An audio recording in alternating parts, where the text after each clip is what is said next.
Connecticut's #1 local news.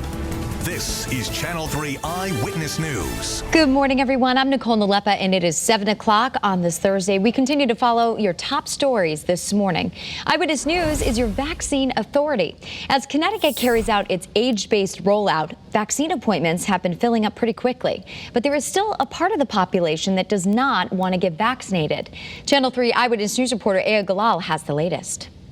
This week, eligibility to register for the COVID-19 vaccine expanded to 660,000 Connecticut residents.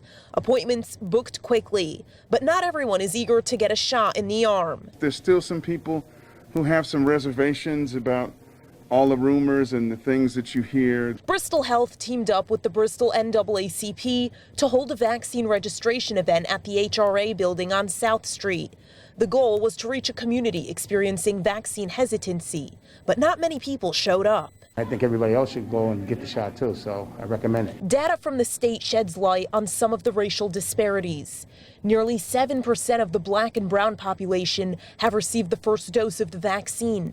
Meanwhile, 16% of white people have received it. Aya Galal, Channel 3 Eyewitness News. And in just a few hours, Hartford Healthcare is opening up a new mass vaccination clinic right at the XFINITY Theater in Hartford. So that will be opening up at noon, 5 hours from now.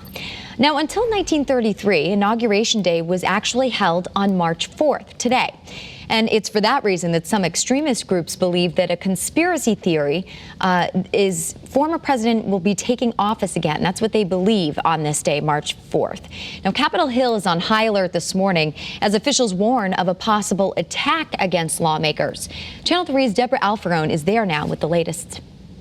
Capitol Hill is under heightened security this morning due to ongoing threats from domestic extremists nearly 2 months after the January 6th attack. We do realize that the possibility of a similar incident occurring in the current environment is a very clear and present danger. A bulletin obtained by CBS News warns of more violence with little or no warning. The threat is driven by a QAnon conspiracy theory that former President Trump will be inaugurated today. President Trump has a responsibility to tell them to stand down. The acting chief of the Capitol Police said threats against lawmakers have almost doubled in 1 year. The threats are through the roof. As a precaution, the House of Representatives moved a vote on police reform set for today till last night.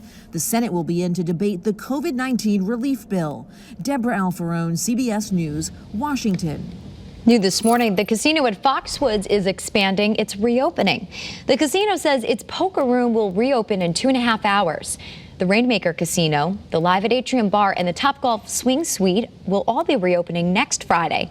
FOXWOODS is also adding some new safety protocols as more venues open up. Last month, FOXWOODS reopened the Fox Tower Hotel and even brought back Keno and the Racebook. The governor is feeling the pressure to reach a deal with both of the state's tribal nations on legalized sports betting, and they're hoping by Sunday. Members of the Eastern Connecticut legislative delegation sent a letter saying that it cannot accept any betting expansion that does not include both tribes. Now, earlier this week, Governor Lamont announced a deal with the Mohegans, but the governor's office is urging the Mashantucket Pequot tribe to join that deal immediately.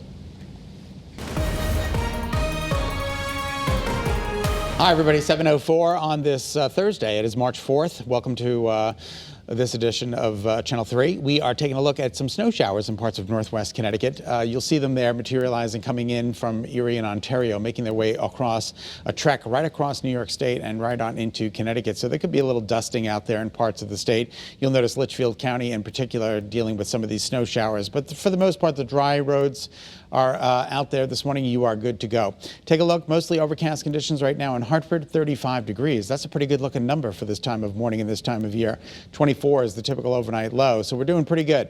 But the numbers don't go too far today. Not like yesterday where we were in the upper 40s and low 50s. 52 degrees in Bridgeport yesterday.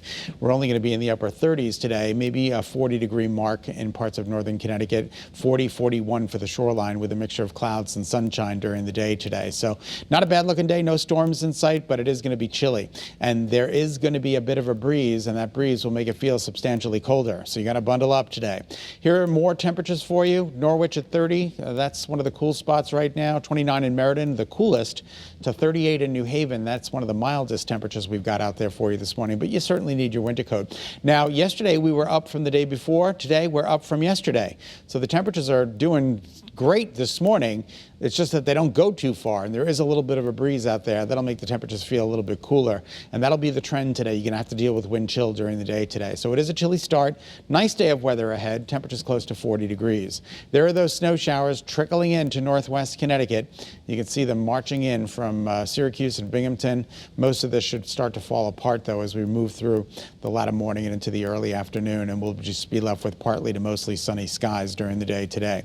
And that is according to early morning futurecast. Tomorrow's weather today indicating storm-free conditions through the day today.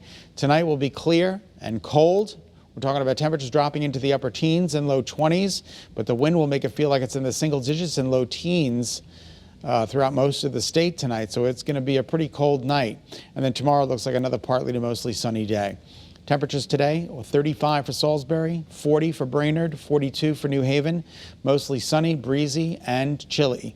And your 7-day forecast. All right, it's going to stay chilly around here. It's going to feel more like January as opposed to March. 37 tomorrow, breezy conditions, breezy on Saturday with a temperature of 34. Now that's the coldest on the next 7. Sunday, 37, a little bit better than Saturday with partly to mostly sunny skies. And then Monday, Tuesday, Wednesday, we start to welcome in some warmer air. 46 degrees on Monday, Tuesday, 55 degrees, Wednesday, 60 degrees. Looks like a nice day to get out for the foreseeable future. You just got to dress warmly for the next 4 days. And then we start moderating those temperatures Monday, Tuesday, and Wednesday. All right, it's just about 7:07. Nicole, we'll send it back to you. All right, thanks, Scott. Now this morning, a bill that would revamp school security in our state is causing quite a bit of controversy. One of the ideas attached to this proposed piece of legislation would change the role of school resource officers. Channel 3 Eyewitness News reporter Caitlin Nuclo breaks it all down for us. The state bill proposed tackles school security. In it, legislators suggest creating a task force to review the roles of school resource officers, or SROs, after renewed calls to remove them from schools grew louder during last summer's social unrest.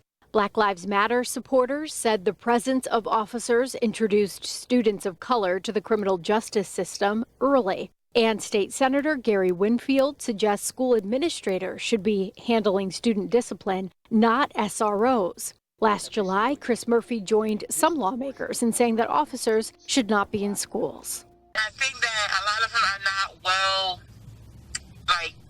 informed and trained when it comes to trauma and things that are happening in the community, because you would deal with the students differently if you were, right? The Connecticut Police Chiefs Association says SROs create positive police relationships, and in a statement added, school resource officers provide a critical link to students, faculty, and their families. We support those agencies and communities that choose to have SROs and advocate that this decision remains in their hands. Caitlin Nuclo, Channel 3 Eyewitness News. All right, thank you so much for tuning in to Eyewitness News on this Thursday morning. Remember, you can get news and weather updates anytime on the Channel 3 app. Have a great day, everyone. Stay healthy and stay positive.